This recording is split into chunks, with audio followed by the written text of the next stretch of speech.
The bell above the door chimes its familiar tune as another customer leaves with their carefully selected paperback. I watch them through the window, already absorbed in the back cover synopsis, and wonder if they know how predictable they are. Mrs. Henderson always chooses romance novels with covers featuring shirtless men on horseback. The college kids grab whatever's trending on social media. The retirees drift toward the local history section like moths to a flame. I've been working at Riverside Books for 8 months now, and I can predict every customer's purchase within the first 30 seconds of their browsing. It's a skill I never asked for, but one that's become as natural as breathing. Just like everything else in this town, predictable, familiar, suffocating in its sameness. Another thrilling Thursday? Marcus calls from behind the register, his voice carrying that particular brand of sarcasm that comes from 7 years of small-town retail. Living the dream, I reply, straightening a display of bestsellers that doesn't need straightening. It's 3:47 p.m., and I already know exactly how the rest of my day will unfold. Jake will text me around 5, asking if I want to grab dinner at Murphy's. I'll say yes, because the alternative is heating up leftover pasta alone in my apartment. We'll talk about his latest article for the Riverside Gazette, probably something about the new stop sign on Elm Street, or the ongoing debate over the library's budget. Then I'll go home, read for an hour, and fall asleep wondering when my life became a series of repeated motions. Don't get me wrong, I'm grateful for the job. English degrees don't exactly open doors in a town of 12,000 people. Some days, I feel like I'm watching my life through glass, observing but never quite participating. My college friends have scattered 2 cities with names that sound like possibilities: Portland, Austin, Denver. They send me photos from rooftop bars and art exhibitions, their faces glowing with the kind of purpose I can't remember feeling. The afternoon crowd is thin, just old Mr. Peterson browsing the gardening section, and a woman flipping through art books near the back. She's different from our usual customers. There's something deliberate about the way she moves, like every gesture has been considered. Her dark hair is pulled back in a way that suggests sophistication without trying too hard. She's wearing a simple black dress that probably costs more than my monthly rent. I find myself watching her longer than I should. She's not just browsing. She's studying each book like it might reveal some secret. When she reaches for a volume on contemporary painters, I notice her hands, elegant fingers. No wedding ring, though there's a faint line where one used to be. "Excuse me," she says, approaching the counter with 3 art books balanced in her arms. Her voice has a quality I can't quite place. Not quite local, but not entirely foreign either. "Do you happen to carry anything on gallery curation? Looking for something more practical than theoretical." "We've got a few options in the business section," I tell her, already moving toward the relevant shelves. "Are you thinking of opening a gallery?" She smiles, and it transforms her entire face. "Actually, I just did. The old Murphy building on Main Street. I'm turning the first floor into an exhibition space." This is news to me, which is rare in a town where everyone knows everything about everyone. I didn't realize anyone had bought that building. Just closed last week. I'm Diana, by the way. She extends her hand, and when I shake it, I notice she has paint under her fingernails. Just faint traces. But enough to suggest she's more than just a businesswoman. "Alex, and congratulations, that's exciting. The town could use more culture. That's what I'm hoping." She glances around the bookstore, taking in the carefully organized shelves, the reading nook by the window, the way afternoon light filters. Through the front windows, you've got a good eye for display. Books and art aren't so different, both about creating experiences for people. It's such a simple observation, but no one has ever connected my work here to anything larger. Most people see bookstore employee and stop thinking. Diana sees, what? Potential? Purpose? "We're having an opening reception Friday night," she continues, pulling a card from her purse. "Nothing fancy, just wine and conversation. You should come. I'd love to get your thoughts on the space." I take the card, noting the elegant typography and heavy paper stock. Riverside Gallery, Diana Martinez, owner. The address confirms what? She said the old Murphy building, which has been empty for 2 years. I might do that, I say, though I'm already certain I will.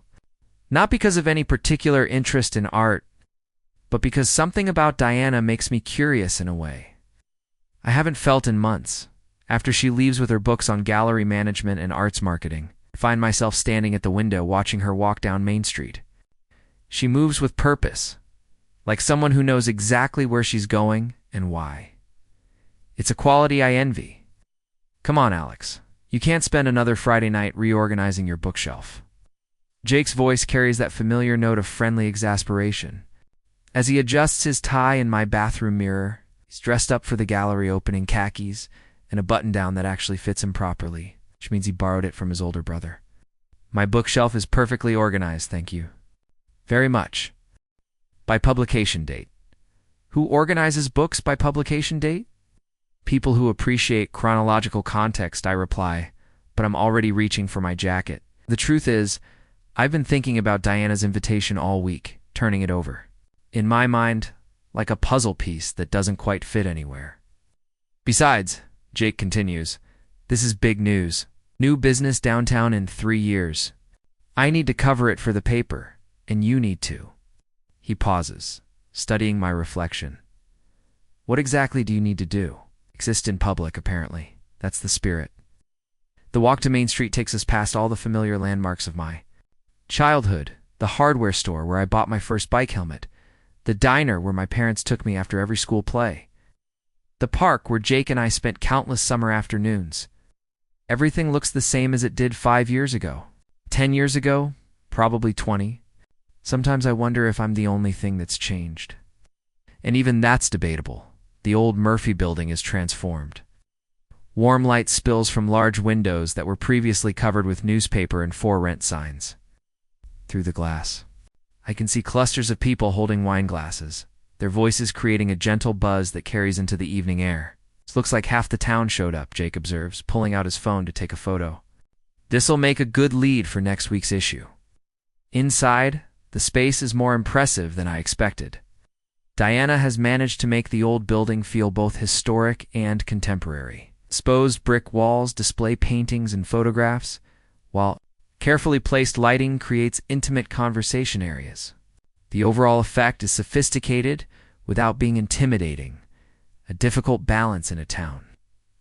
Where fancy is often viewed with suspicion, I recognize most of the faces: city council members, local business owners, retirees who attend every community event. Are clustered in comfortable groups, discussing the artwork with the kind of polite enthusiasm reserved for social obligations.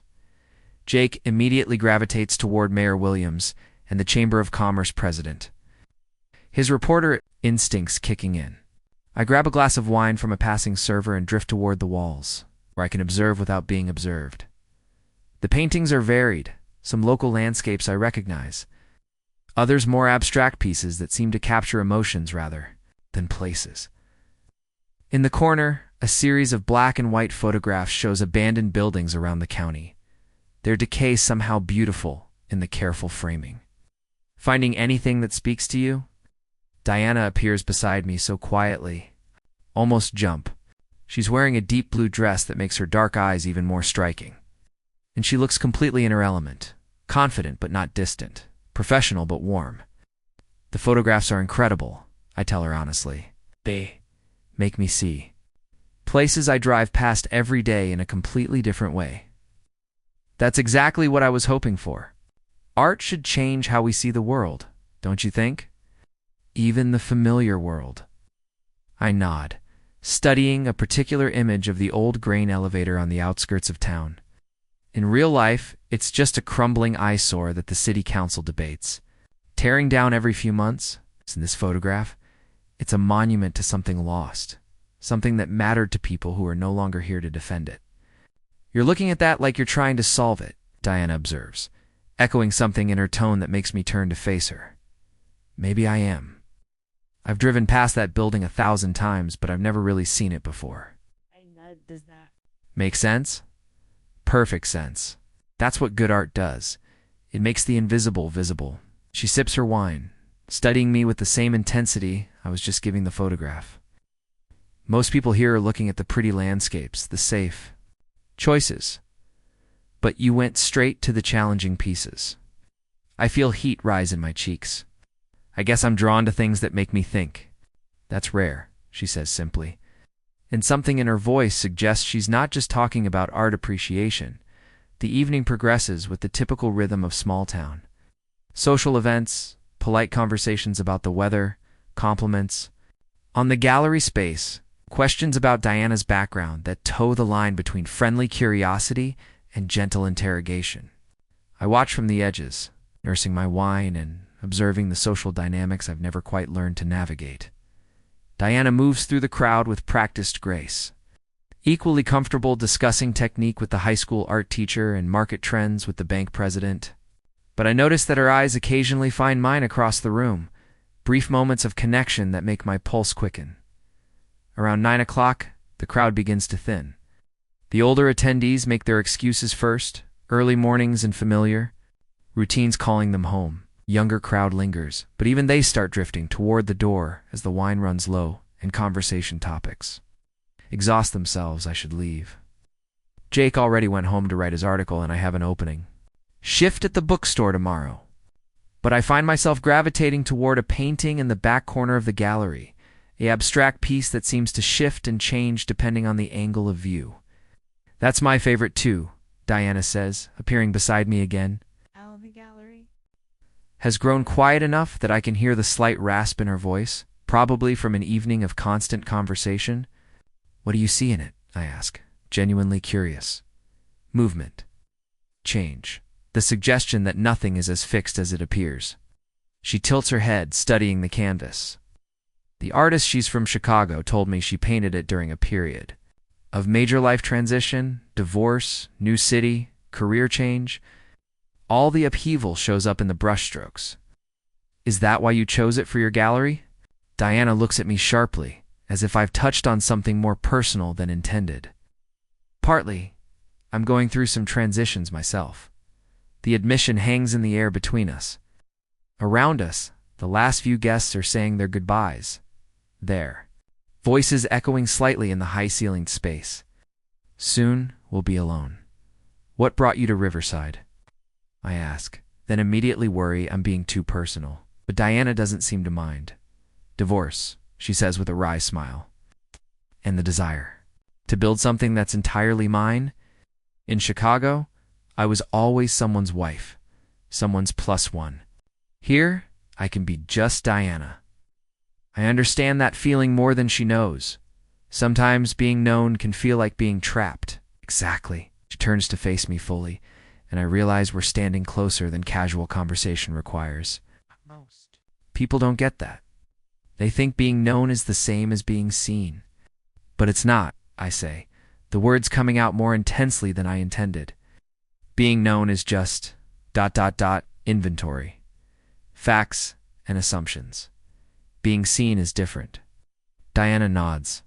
Slowly, her eyes never leaving mine. You understand that distinction. It's not a question, and I don't treat it as one. We stand in comfortable silence, the abstract painting beside us seeming to pulse with its own energy. The gallery has grown quiet except for the soft jazz playing. Through hidden speakers and the distant sound of traffic on Main Street, I should probably start cleaning up, Diana says eventually, but she makes no move to step away from me or the painting. I could help, I offer, surprising myself with the suggestion. You don't have to, I know, but I'd like to. Something shifts in her expression. Surprise, perhaps, or recognition. All right then. We work together in comfortable synchrony, collecting wine glasses and straightening chairs. Diana moves through the space like she's been here for years rather than weeks, adjusting lighting and checking locks with practiced efficiency. I find myself paying attention to these small rituals, the way she double-checks that each piece is properly secured, how she dims the lights in a specific sequence. Thank you, she says when we finish. This would have taken me twice as long alone. It was my pleasure, really. I hesitate, then add, the gallery is beautiful, Diana. You should be proud. I am, actually. For the first time in years, I'm proud of something I built. She locks the front door and turns to face me on the sidewalk. Main Street is empty except for the occasional car passing through town, probably heading to the interstate. We walk slowly toward where I parked my car, neither of us seeming eager to end the evening. The October air is crisp but not cold, carrying the scent of fallen leaves and the promise of winter. "Alex," Diana says as we reach my car, "can I ask you something?" I nod, though my heart has started beating faster. "You're not like the others." Here, it's an observation, not quite a question, but I feel compelled to respond. "What do you mean?" "The way you look at things, art, books, even people. You see layers that most people miss or choose to ignore. You ask questions that go beneath the surface." She pauses, studying my face in the amber glow of the streetlight. In a place like this, that's unusual. I consider her words, recognizing both the compliment and the challenge within them. "That's why you notice me, isn't it?" The question hangs. Between us, like a bridge neither of us is sure we should cross. Diana's expression grows thoughtful, and I can see her weighing her response carefully. "Yes," she says finally, her voice soft but certain. "It is." The admission creates a moment of perfect stillness. We're standing on an ordinary street corner in an ordinary town, but something extraordinary is happening between us. I can feel it in the way the air seems charged, in how my awareness of everything else fades, except for Diana's face and the sound of my own heartbeat. "I should probably go," I say, though. "It's the last thing I want to do." "Probably," she agrees, making no move to step back, but first, ... I pull out my phone, fingers slightly unsteady. "You mentioned book recommendations earlier. Maybe I could text you some suggestions." Diana smiles, and I realize it's the first genuinely unguarded expression I've seen from her all evening. "I'd like that very much." We exchange numbers with the careful formality of two people pretending this is about books, when we both know it's about something else entirely. When I finally get in my car and drive away, I can see Diana in my rearview mirror, still standing under the streetlight, watching me disappear into the night. At home, I lie awake, replaying every moment of our conversation, every glance, every pause. I tell myself I'm reading too much into it, that Diana is just being friendly to a new acquaintance in a small town where connections matter. But I can't shake the feeling that something significant has begun, something that will change the careful predictability of my life in ways I can't yet imagine. The last thing I think before falling asleep is how her voice sounded when she said yes, like a door opening, like a secret being shared, like the beginning of a story I desperately want to be part of. The first text comes 3 days later. Just as I'm closing the bookstore on a rainy Tuesday evening, "Diana, any chance you know where to find good coffee in this town?" Still figuring out the local geography, I stare at the message for a full minute before responding, my thumb hovering over the keyboard as I consider the implications of each possible word choice. "Alex, Riverside Roasters on 2nd Street. Best. Coffee, terrible pastries. Worth it for the atmosphere. Diana, tomorrow, around 2? I promise to bring my own lunch." And just like that, we have plans. I arrive 15 minutes early, which gives me enough time to claim a corner table and second-guess every decision that led me here. Riverside Roasters is exactly what you'd expect.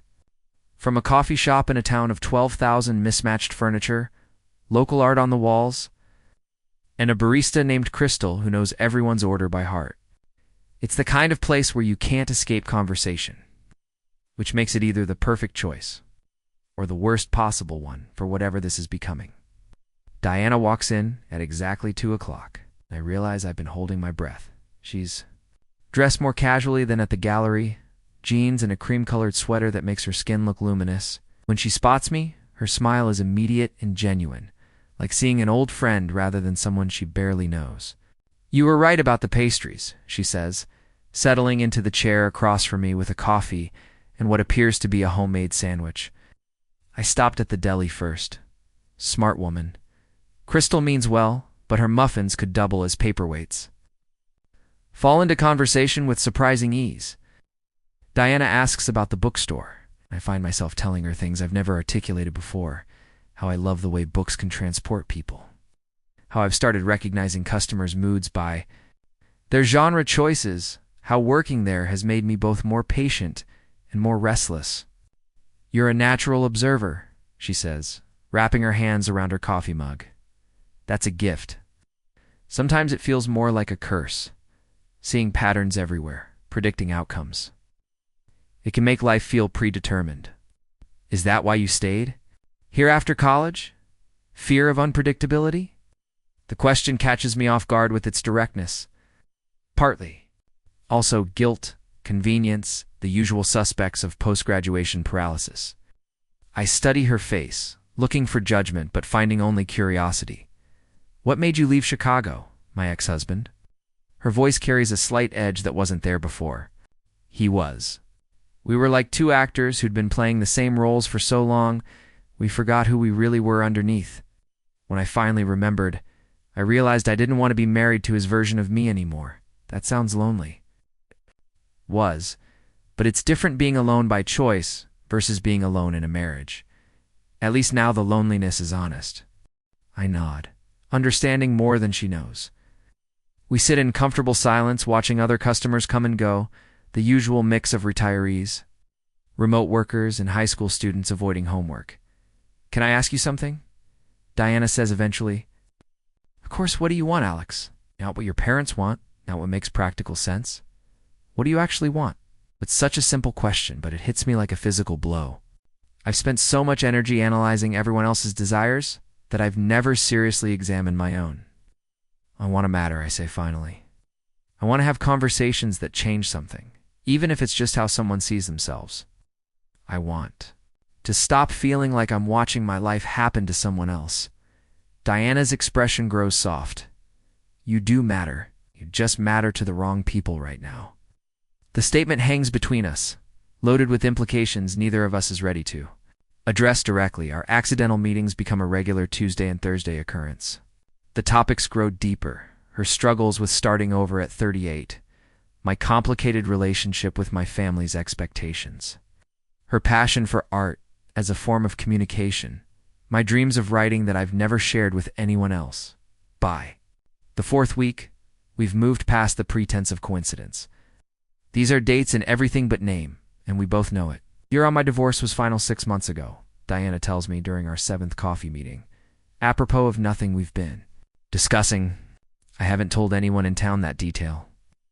Why are you telling me? Because you're the first person I've met here who feels like a friend rather than an acquaintance playing a role. She pauses, then adds quietly, and because I think you should.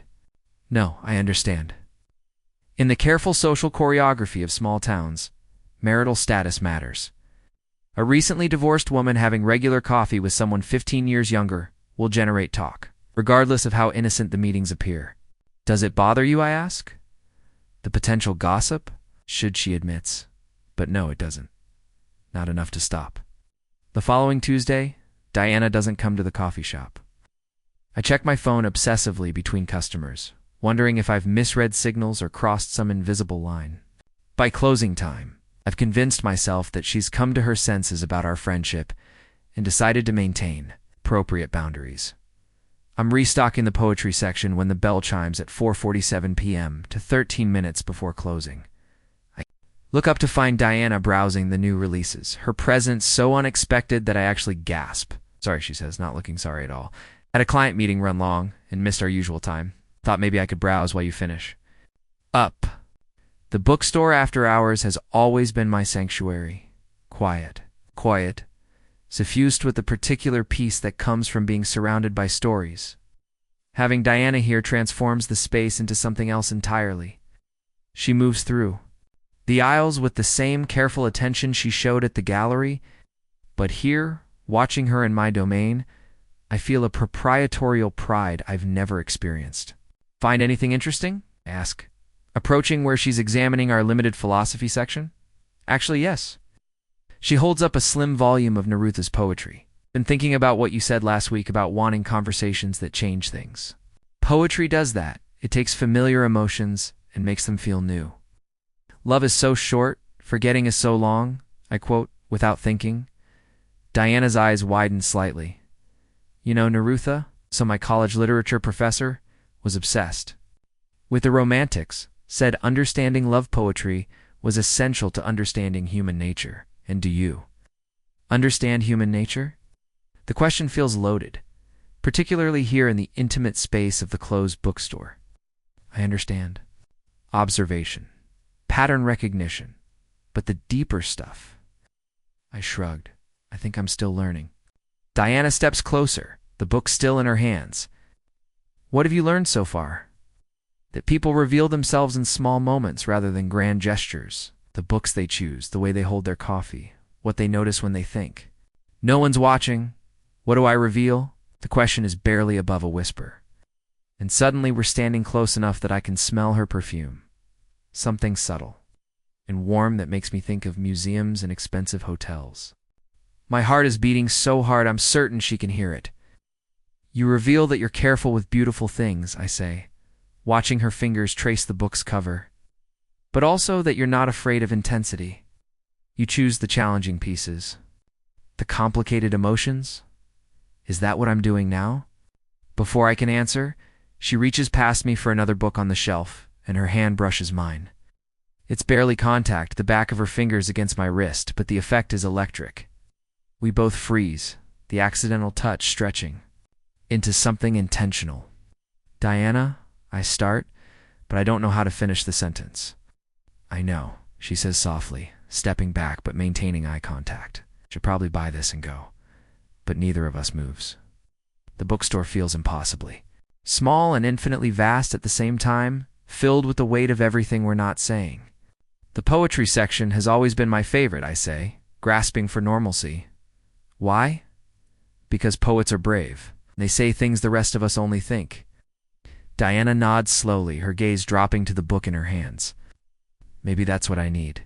To learn how to be brave with words. She buys the Nerutha collection and leaves. But the feeling of her hand brushing mine lingers long after the door chimes her departure. The texts start that same evening. Diana. Already highlighted half the book. Alex, which poem spoke to you?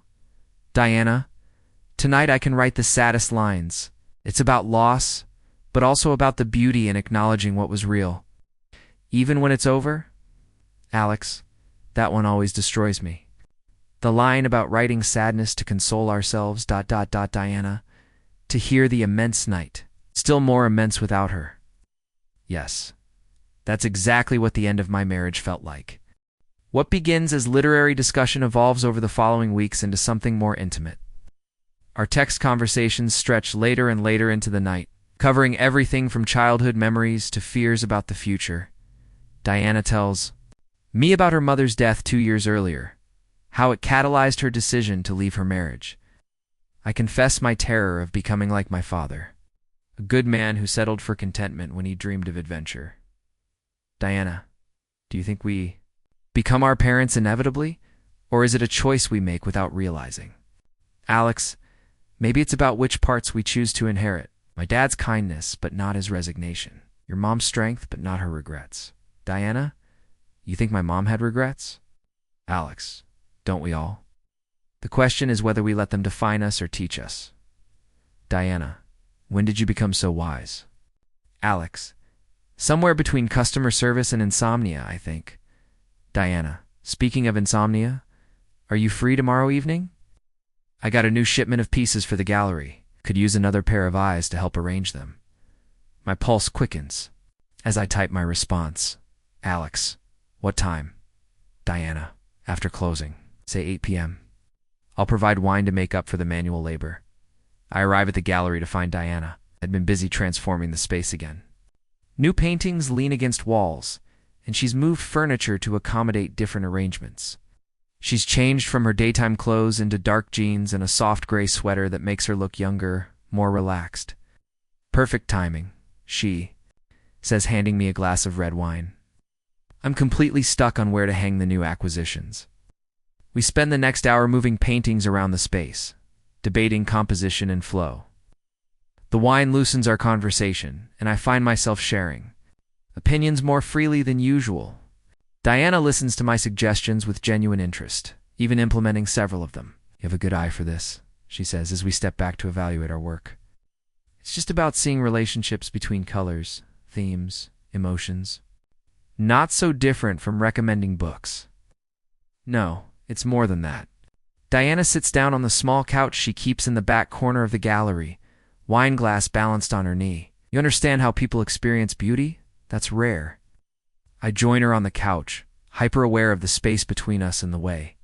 The gallery lighting creates an intimate atmosphere. We're alone in a way we've never been before. No other customers, no closing time pressure, no accidental nature to our meeting. Can I tell you something? Diana says, her voice quieter than usual. I nod, not trusting my voice. I moved here thinking I wanted to be alone. After 15 years of marriage, I thought solitude was what I needed. She takes a sip of wine, her eyes focused on something beyond the gallery walls.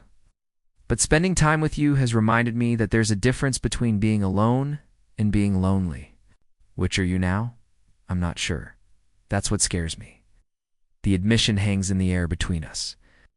I can feel the weight of everything we've been building toward over these weeks of careful conversation and accidental touches. Diana, I start. Then stop. What am I about to say? What are we about to acknowledge? She turns to face me fully, and I realize we're sitting closer than friends should. Close enough that I can see the flecks of amber in her dark eyes. Close enough that if I leaned forward just slightly... Alex. My name sounds different in her voice. Softer. More vulnerable. We're both leaning forward now, drawn by a gravity that seems to exist independent of conscious decision. Her hand comes up to touch my cheek, and I close my eyes at the contact. We should, she whispers, but doesn't finish the sentence. I know, I whisper back, but neither of us moves away. The space between us shrinks to nothing, and I can feel her breath against my lips when my phone buzzes loudly in my pocket, breaking the spell. We both pull back abruptly, the moment shattered. I should. Diana stands quickly, running her hands through her hair. It's late. We should probably... ... Yeah, I agree, though my heart is still racing. Probably. Clean up in charged silence, the wine glasses providing a necessary distraction. The drive home feels eternal, my mind replaying every second of that almost kiss. Wondering what would have happened if my phone hadn't interrupted? The next morning brings a text that arrives before, fully awake. Diana, we should talk. Words that could mean everything or nothing. But my stomach clenches with certainty that our careful dance has reached its inevitable conclusion. We meet at the gallery an hour before it opens to the public. Diana looks like she didn't sleep, and I suspect I look the same. The morning light streaming through the windows makes everything seem harsher. It's more real than the wine-soft-ained evening before. About last night, she begins, then stops. I need to be honest with you. I brace myself for the conversation I've been dreading. The one where she explains why this has to end before it really begins. I look forward to our meetings more than I should, she says, the words coming out in a rush. I check my phone constantly for your messages. I find excuses to drive past the bookstore. This isn't da-da-da-da-da-da-da-da-da-da. She takes a shaky breath. Ow. This isn't just friendship for me anymore. The confession hits me with equal parts relief and terror. Diana, ... I know it's complicated. I know there are a dozen reasons why this is a terrible idea. She's pacing now, her nervous energy filling the gallery space. I'm 15 years older than you. I'm recently divorced. I'm trying to establish a business in a town where reputation matters.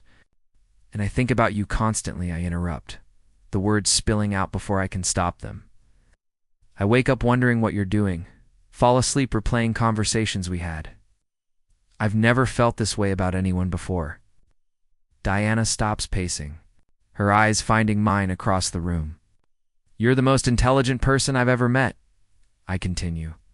When I'm with you, I feel like the person I'm supposed to be, instead of the person I've been settling for. You see me, Diana, really see me. I see you too. Not the composed gallery owner or the sophisticated divorcee, but you, the woman, who gets excited about poetry and stays up too late arranging, ain't art and laughs at her own jokes when she thinks no one's listening. Alex, ... her voice is barely a whisper. I know it's complicated. I know we probably shouldn't.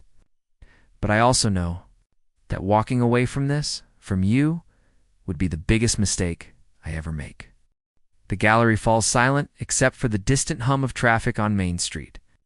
Diana looks at me with an expression I can't quite read, fear, hope, resignation, desire, all mixed together. If we do this, she says finally, it has to be private. At least for now. This town isn't ready for complicated relationships, and I can't afford to lose the gallery. I understand. Do you really? Because this means stolen moments and careful planning and pretending we're just friends when we're in public. It means uncertainty about where this leads and whether we're making a huge mistake. I cross the gallery to stand in front of her, close enough to see the uncertainty in her eyes, but also the hope she's trying to hide. I understand that you're scared, I say gently. I'm scared too. But I also understand that some connections are worth the risk. Diana studies my face for a long moment, as if trying to memorize it or see into my future. Then, slowly, she nods. Okay, she says. Okay, but we take this slow. We figure it out as we go. Slow, I agree. Though everything in me wants to close the space between us right now, and careful. And if it becomes too much, if the secrecy or the complications become unbearable, we'll figure that out too, I promise. Diana smiles then. The first genuine, unguarded smile I've seen from her all morning. You know, we're probably making this infinitely more difficult than it needs to be. Probably. But when has anything worthwhile ever been simple? She laughs, and the sound fills the gallery with a lightness that wasn't there moments before. Never, in my experience. Then we're right on track. 2 weeks pass in a careful choreography of stolen glances and measured conversations. We've established new boundaries. No more late-night gallery meetings, no lingering touches, no loaded silences that might give us away. In public, we're acquaintances who share a love of books and art. In private, we're something else entirely, though we haven't defined exactly what. The October afternoon starts deceptively calm. I'm closing the bookstore early due to a power outage that's affected half of downtown when the first rumble of thunder rolls across the sky. By the time I lock the front door, fat raindrops are already spattering the sidewalk. I should go home. My car's parked 2 blocks away, and if I hurry, I can make it before the storm really hits. Instead, I find myself walking toward Main Street, toward the gallery, telling myself I'm just seeking the nearest shelter. The rain starts in earnest.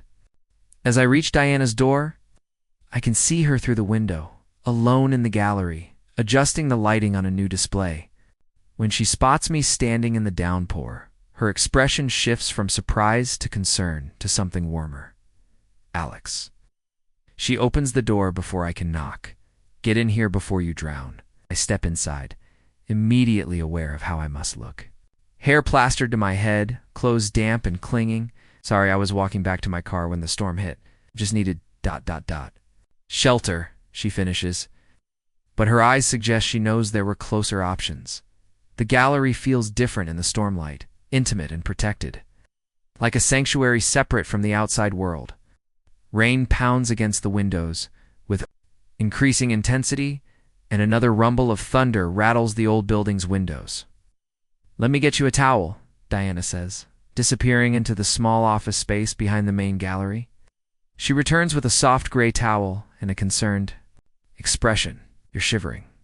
I am, though I'm not sure if it's from the rain or from being alone with her in this enclosed space while a storm rages outside. She hands me the towel, and when our fingers touch, neither of us pulls away immediately. Better? She asks, though. Her voice has gone soft in a way that has nothing to do with my temperature. Getting there. Lightning illuminates the gallery in stark white. It's followed immediately by a crack of thunder that seems to shake the building's foundation. Diana jumped slightly, and without thinking, I stepped closer. I've always hated thunderstorms, she admits. Wrapping her arms around herself makes me feel like a child again.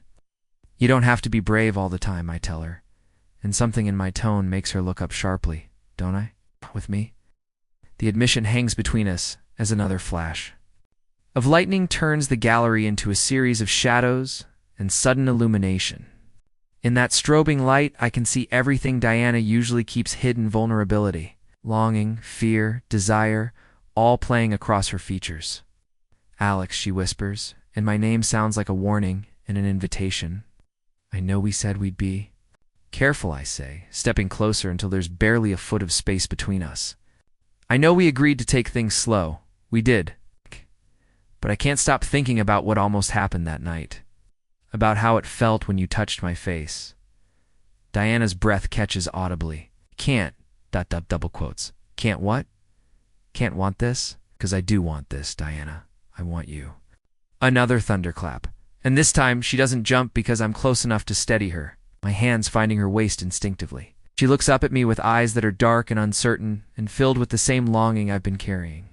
"For weeks, if we do this," she says quietly, "everything changes. Everything's already changed. We just haven't admitted it yet." She studies my face in the storm-filtered light, and I can see the moment she makes her decision. Her hand comes up to cup my cheek, the same gesture that was interrupted weeks ago, and this time, nothing stops her. "Lex," she breathes, and then she's kissing me. It's nothing like the gentle, questioning kiss I expected. Instead, it's urgent and desperate, as if all the weeks of careful restraint have built to this moment of complete abandonment. Her lips are soft but insistent, and when I respond with equal intensity. She makes a small sound against my mouth that sends electricity through my entire body. My hands tighten on her waist, pulling her closer, and she responds by threading her fingers through my still damp hair. The storm outside seems to match the intensity building between us. Wild, uncontrolled, inevitable. When we finally break apart, we're both breathing hard. Diana's lips are slightly swollen, her carefully. Controlled appearance deliciously mussed. She looks at me with an expression of wonder and disbelief. "Oh," she says simply. "Yeah." We stand there for a moment, foreheads almost touching, trying to process what just happened. The rain continues its steady assault on the windows, but the thunder has moved farther away. The storm's immediate. Intensity passing, I didn't expect. ... Diana starts, then trails off. "What didn't you expect?" "That, the way it felt? Like ... She searches for words, her fingertips still resting against my chest. It's like coming home and falling off a cliff at the same time. I understand exactly what she means. The kiss felt both inevitable and shocking, comfortable and terrifying. "Are you okay?" I ask, studying her face for signs of regret. She pauses, considering. I'm scared. I'm exhilarated, and possibly making the biggest mistake of my life. Another pause, and I don't care. Good, I say, leaning down to kiss her again, softer this time, but no less meaningful. I've never been more certain of anything. This time, when we break apart, Diana smiles, a real, unguarded smile that transforms her entire face. "We're really doing this, aren't we?" she says. "Looks like it." "What happens now?" Before I can answer, her phone buzzes with a text notification. The sound breaks the spell, reminding us both that the outside world still exists, still has claims on our attention. Diana glances at the message and frowns slightly. "Mrs. Chen wants to confirm her appointment tomorrow to discuss commissioning a piece." Reality creeps back in, along with all the complications we've been trying to ignore. "I should probably head home," I say reluctantly. The storm's passing, and people will notice if my car stays downtown too long. Diana nods, understanding the unspoken concerns. In a small town, everything is noticed, cataloged, discussed. "Alex," she says as I reach for my jacket, "this doesn't. I don't want you to think this was just..." "I don't," I assure her quickly. "Do you?" "No. God, no." She runs her hands through her hair, trying to restore some semblance of her usual composure. "But we need to talk about what this means." "What we're doing tomorrow?" "Tomorrow." I kiss her one more time, quick and soft, before stepping back into the rain. The storm has indeed passed, leaving behind clean air and the earthy scent of wet pavement. As I walk to my car, I can feel Diana watching from the gallery window, and I carry the memory of her kiss like a secret warmth against the cooling evening air. We meet the following evening at a coffee shop in the next town over. 15 minutes away, but far enough to avoid familiar faces. It's a calculated risk. Being seen together outside of Riverside could raise questions, but we need neutral ground for this conversation. Diana arrives first. Having chosen a corner table that offers privacy and clear sightlines to the door, she's back to her carefully composed self, though I can see the uncertainty in the way she fidgets with her coffee cup. "Hi," I say, sliding into the seat across from her, and the simple greeting carries the weight of everything that's changed between us. Hi, she smiles, but it's tentative. How are you feeling about everything, honestly? Like I'm standing at the edge of something I've never seen before. I reach across the table, covering her hand with mine, but also like I've never been more sure of a decision in my life. Diana's expression softens, some of the tension leaving her shoulders.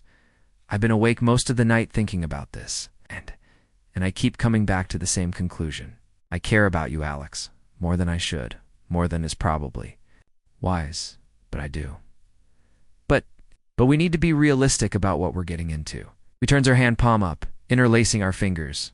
I'm 38 years old, recently divorced, trying to establish a business in a conservative small town. You're 23, just starting your adult life, with family and friends who wouldn't understand this. Those are just facts, I say. They don't change how I feel about you.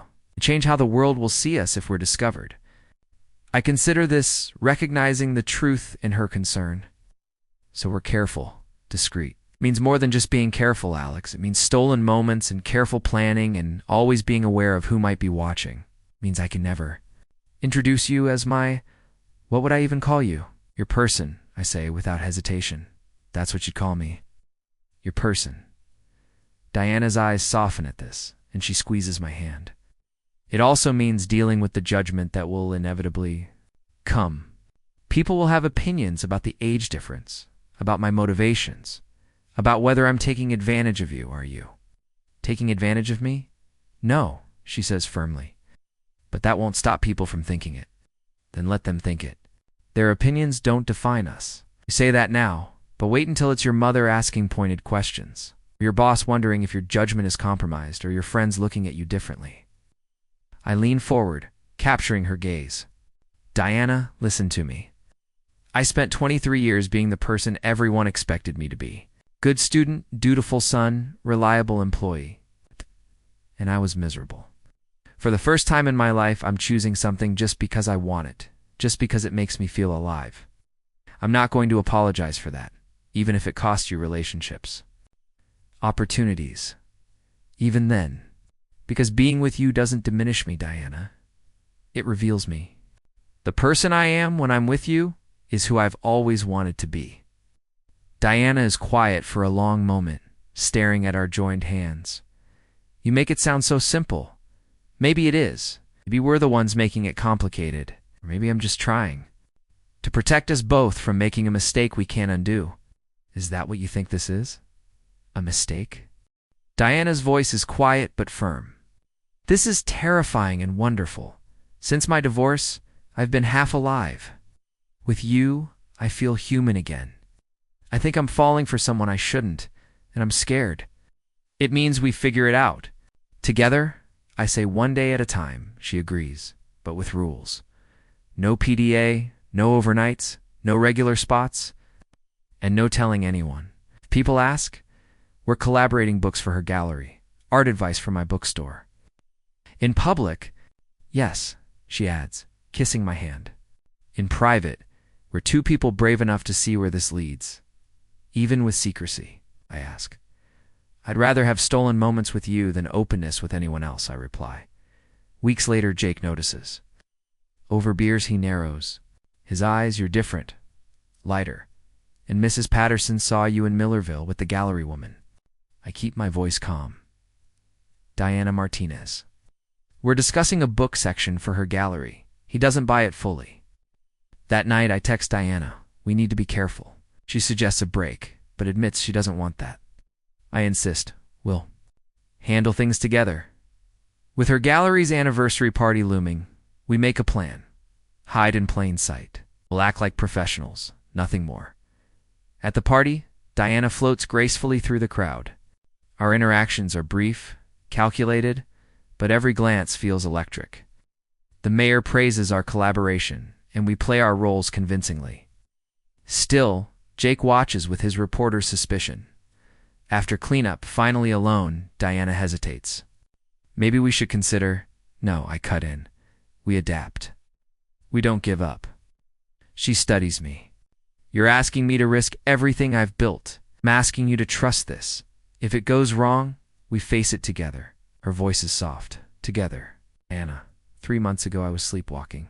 Now every day feels alive because of you, and you've given me a reason to feel alive again. Even when it terrifies me, then we stay terrified together. Careful but brave. She nods. Okay. But if Jake or anyone gets close, we'll handle it. Later, as I drive home, I realize secrecy isn't a burden, it's an adventure. Every coded message, every stolen glance is part of what makes us stronger. Small town gossip may catch up eventually, but instead of scaring me off, the risk sharpens what I already know. I'd rather fight for stolen moments with Diana than return to the safe, empty life I had before. This isn't just about falling in love. It's about choosing each other, again and again, despite fear, despite reason. And that choice, shared, fragile, defiant, is the beginning of something real. Winter has settled over. Riverside with the kind of quiet that makes secrets easier to keep. The shorter days and longer nights provide more cover for our carefully orchestrated meetings. And we've developed a rhythm that feels almost natural. Coffee in neighboring towns, late evening texts, stolen hours at the gallery after closing. I've changed in ways I didn't expect. Constant awareness of maintaining our secret has made me more observant, more deliberate in my actions. I notice who's watching, who might be listening, who asks too many questions. It's exhausting and exhilarating. This double life we've created, Diana has changed too. The brittle composure she wore like armor when we first met has softened into something more genuine. She laughs more easily now, touches my hand without checking for observers when we're alone, allows herself moments of vulnerability that she guards so carefully in public. You know what I realized? She tells me during one of our Tuesday evening calls, her voice warm and sleepy through the phone. What's that? I haven't thought about my ex-husband in weeks. For 2 years, he's been this constant presence in my head. Anger, regret, what-if scenarios. But somewhere along the way, you became louder than all of that. I'm quiet for a moment, understanding the magnitude of what she's sharing. How does that feel? Free. It feels free. Tonight, like every Tuesday and Thursday night, my phone will ring at exactly 9:47 p.m. Diana will tell me about her day, and I'll tell her about mine. We'll talk until one of us gets too sleepy to continue, and we'll fall asleep to the sound of each other's breathing across the digital distance. It's not the relationship either of us imagined having. It's better, it's real, it's ours. And in a world that tries to dictate who we should love and how we should love them, choosing authenticity over approval feels like the most radical act of all. We are living proof that some connections are worth fighting for, worth protecting, worth the beautiful complexity of loving someone in the spaces between what the world expects and what the heart demands. Wouldn't change a single stolen moment.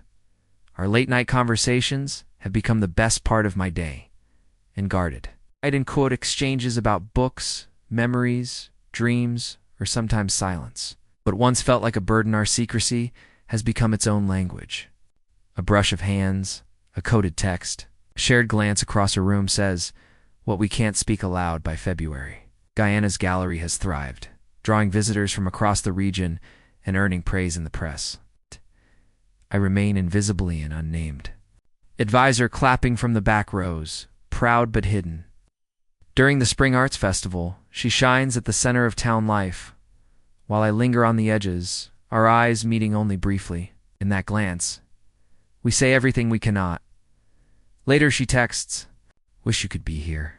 "I am," I reply, "always." We both know someday may never come.